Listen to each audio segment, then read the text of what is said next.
Alors bonjour, je m'appelle Jérôme Leroy, je suis saxophoniste, soprano et ténor et accordéoniste dans le groupe Éclat. Donc ça fait à peu près 1 an et demi que je joue avec cette joyeuse équipe. D'autres questions? Pas pour le moment. Bonjour, moi je suis Thierry Massé, je joue des claviers, du piano, des synthés dans Éclat depuis 1993. Et donc on a fait ensemble un bout de route et 3 albums, dont un enregistré au Japon, entre autres. Voilà. Alors moi je suis le vieux de l'équipe, l'unique membre fondateur désormais. Donc moi j'ai monté Éclat avec quelques autres acolytes en 89, ça ne nous rajeunit point. Et voilà, et donc moi je suis à la guitare et parfois un petit peu au chant aussi. Moi je m'appelle Bruno Ramous, je joue de la basse électrique, ça fait maintenant 5 ans, c'est ça? Ça fait 5 ans, voilà, 5 ans et un album. Et voilà. Bonjour, je suis Marco Fabri, je suis l'étranger du groupe. Pourquoi parce que je suis de l'Italie et actuellement c'est la première exhibition que j'ai fait avec ce groupe. J'espère de continuer comme ça et faire encore de belles expériences. Quel instrument? Je joue la batterie, le seul instrument qui ramène. Ok, donc la deuxième question un peu plus personnelle sur vos influences, c'est de savoir quel style de musique écoutaient vos parents?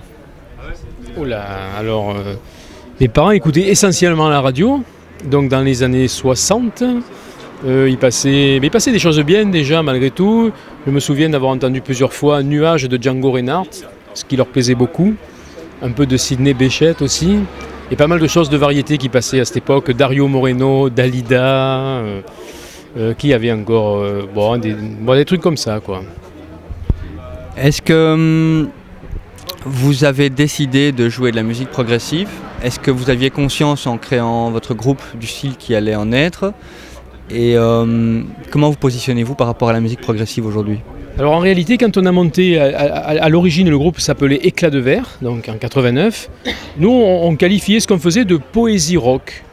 Donc parce qu'on avait recruté un poète, puis on avait un côté rock, un côté aussi déjà progressif.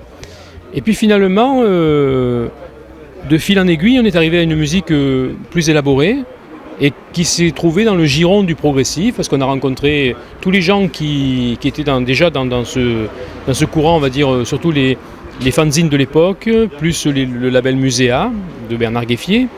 Et donc c'est eux qui nous ont dit, mais en fait ce que vous faites c'est du progressif.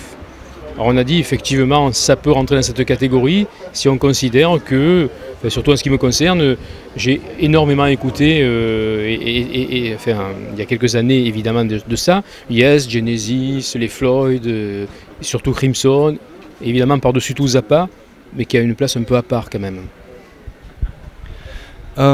Est-ce que votre groupe vit de sa musique? Et sinon, quels sont les métiers que doit faire chacun d'entre vous pour vivre?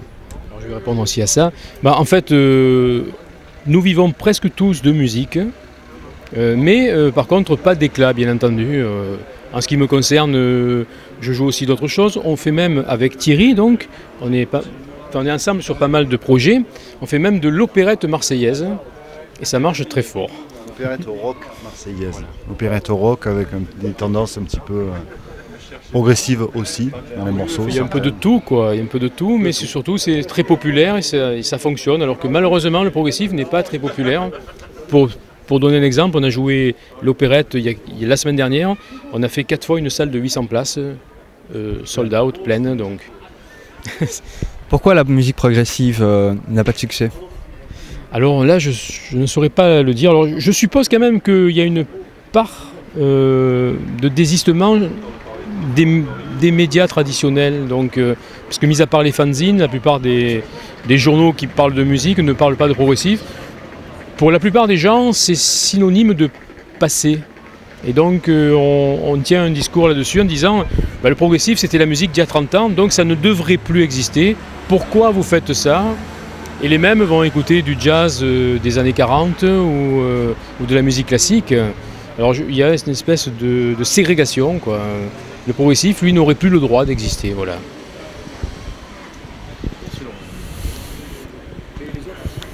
Est-ce que la musique progressive a un message politique ou social à délivrer. Est-ce que vous avez un message à délivrer? Ça fait un plaisir, Benoît. Un message politique ou social, je sais pas si, à part de vraiment de décider qu'on fasse de la chanson engagée, politique ou quoi, je pense pas que ce soit et le rôle du prog et le rôle même de la musique, quoi, à mon avis. C'est pas vraiment ce qu'on attend peut-être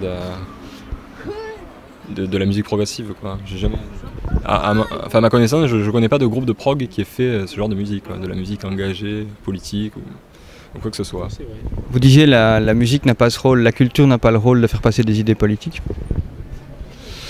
Des idées, oui, sûrement politiques, je sais pas. Enfin, en tout cas, c'est pas vraiment notre désir, quoi, à nous. Voilà. Moi, je suis d'accord avec lui.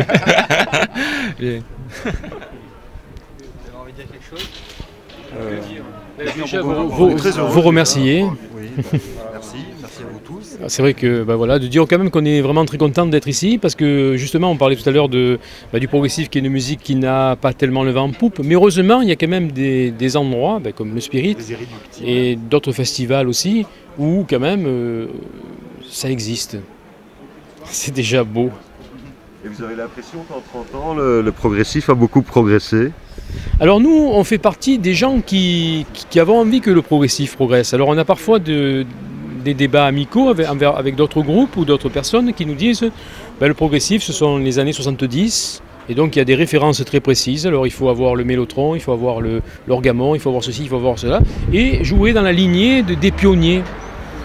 Nous on dit non, pourquoi jouer dans la lignée des pionniers? On peut admirer les pionniers, ils ont fait ça quand ils avaient à le faire, et certainement qu'il y a des raisons à ça. Nous on arrive après, donc on évolue, on écoute autre chose, et le propre même du progressif c'est de brasser un peu les influences, puisqu'au départ on a mis du classique, on a mis du jazz, tout ça, c'est devenu le progressif, avec le rock évidemment, qui est, on va dire, le ciment de tout ça. Nous on continue, il n'y a pas de raison qu'on essaie d'imiter, de s'arrêter, non, s'il sort des choses nouvelles... faut écouter, mais ça reste du progressif. Merci. On a même un ressortissant italien, alors ça c'est pas de l'intégration européenne. C'est vrai. Oui, mais maintenant on est à l'heure de l'Europe.